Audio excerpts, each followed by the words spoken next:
नमस्ते दोस्तों, life simplified Hindi में आज एक बार फिर से आपका स्वागत है और मैं हूं अभिषेक। दोस्तों, आज हम जानेंगे अपने माइंड के उस सेंटर के बारे में जो रजस गुण का सेंटर है, और हम ये भी जानेंगे कि इस सेंटर से किस प्रकार के थॉट्स प्रोड्यूस होते हैं और ये सेंटर किस प्रकार के कमांड्स माइंड को देता है। दोस्तों, पिछले वीडियो में हमने आई सेंटर के बारे में बात की थी, जो कि हमारे सत्व गुण का सेंटर था। लेकिन दोस्तों, आई सेंटर या सात्विक गुण का सेंटर अकेले काम नहीं करता है। ये सेंटर हमारे राजसिक गुण और हमारे तामसिक गुण दोनों ही सेंटर्स के साथ मिलके काम करता है। और मैंने आपको ये भी बताया था कि हमारा जो राजसिक गुण का सेंटर है वो हमारे सात्विक गुण के सेंटर से दुगने इंटेंसिटी पे काम करता है। यही कारण है कि हमारे जो इमोशंस हैं, कभी कभी हम उन इमोशंस पे कंट्रोल नहीं कर पाते हैं, या फिर हम जानते हुए भी हम कुछ ऐसी बातें बोल जाते हैं या हम कुछ ऐसा काम कर जाते हैं जिसके लिए हमें बाद में पछतावा होता है।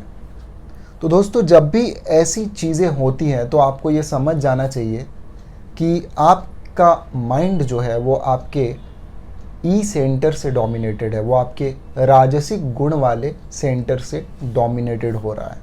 अगर आप अपने ई सेंटर को कंट्रोल कर पाएंगे, आप उसे समझ पाएंगे, आप उसके थॉट्स को समझ पाएंगे, तो आप ऐसी बातें बहुत ही कम बोलेंगे या ऐसे काम आपके द्वारा बहुत ही कम होंगे जिनसे कि आपको बाद में कोई पछतावा हो। दोस्तों, हमारा जो ई सेंटर है जब भी हमारे आई सेंटर के साथ तालमेल में काम करता है तो हम अपनी भावनाओं में बहते नहीं हैं।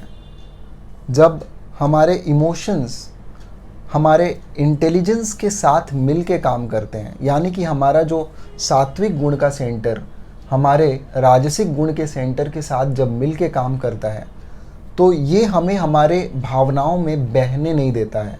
हम सारे बातों को या जो भी हम काम करते हैं उन सारी चीज़ों को हम सोच समझ के करते हैं, और हम अपने इमोशंस को भी बहुत ही इंटेलिजेंट वे में यूज़ करते हैं, और तभी हमारे जो इंटेंसिटी है ई सेंटर का वो धीरे धीरे कम हो सकता है। तो दोस्तों, जैसा कि मैंने आपको बताया था कि ई सेंटर की इंटेंसिटी को भी अगर हमें कंट्रोल करना है या अगर उसकी इंटेंसिटी को हमें कम करना है और हमारे जो सात्विक गुण का सेंटर है उसकी इंटेंसिटी को अगर हमें बढ़ाना है, तो हमारे पास एक ज़रिया है वो करने का, जो कि हमारे थॉट्स का ऑब्जर्वेशन है।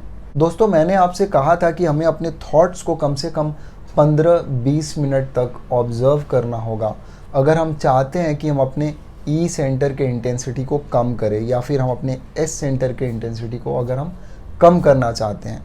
लेकिन हमें ये भी समझना है कि सिर्फ थॉट्स को ऑब्ज़र्व करना ही एक ऐसा काम नहीं है जिससे कि हमारे राजसिक और तामसिक सेंटर्स की जो इंटेंसिटी है वो कम होगी।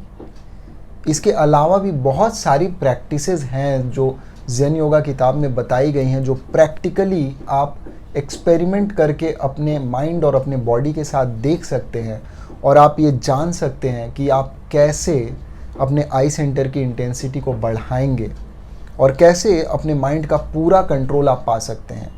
और दोस्तों, ये जानने के लिए आपको मेरी ज़ेन योगा की सीरीज़ देखनी पड़ेगी, जहाँ की मैंने ज़ेन योगा पार्ट 1 की चैप्टर वाइज सीरीज़ मैंने बनाई है। और जब आप उस सीरीज़ को देखेंगे तब आप समझ पाएंगे कि आप कैसे अपने आई सेंटर की इंटेंसिटी को बढ़ा पाएंगे और अपने ई और एस सेंटर की इंटेंसिटी को कम कर पाएंगे। दोस्तों, आज के वीडियो के लिए इतना ही। अगले वीडियो में मैं एस सेंटर के बारे में बात करूंगा। अगर वीडियो अच्छा लगा तो लाइक कर दें और सब्सक्राइब ज़रूर करें अगर आप इस चैनल पर नए हैं, और अगर अभी तक आपने बेल नोटिफिकेशन नहीं दबाया है तो दबा दें, ताकि हमारे चैनल के सारे वीडियोस का नोटिफिकेशन आपको जाए। मिलते हैं अगले वीडियो में। नमस्ते।